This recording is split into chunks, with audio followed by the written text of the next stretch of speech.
فرخ جون چرا نمسای قطیمه برد زدن؟ اینا گفتی زنگ میزنم زنگ نزدی؟ آخه ما نکرده جرام بدم آخه چقدر در زنگ میزدم؟ آینده تو را کیم خود میکنه؟ کیش داد میکنه؟ کی شو؟ چی؟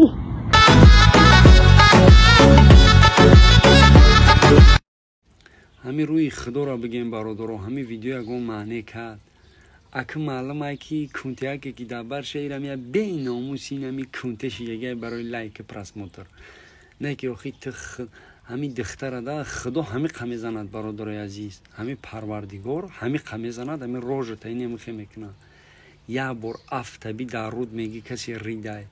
ای گی کیه آخی نمی خلاش کنم در هر جا میشنن میرینن با صحیب نمیشن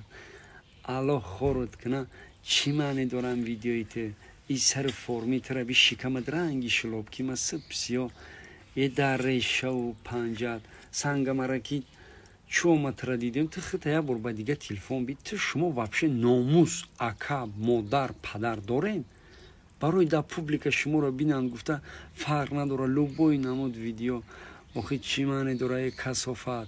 ای لعنت کرده الله همه خزه دید که در رو نور الهی نداره چوکدی جان؟ هیچی بچه بدر کدی 2 ساعت تک ده کدام قبیشه ده نکدم خوب جان خیلی دست دی چی نخوردم و ما اوقات در نظر داشتم زی من رنجیده صیاد هوش من که خواهد شد شب در دستکم دستمانم کنم همه بچه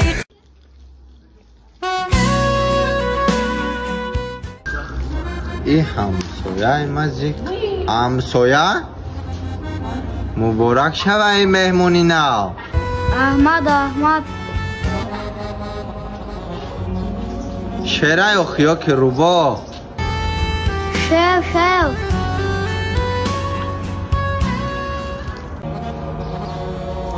خیلی شیر بدای او با کی جزیق میشه بابای به اومدن کلی زنک زکم اوه به اومدن کلی زنک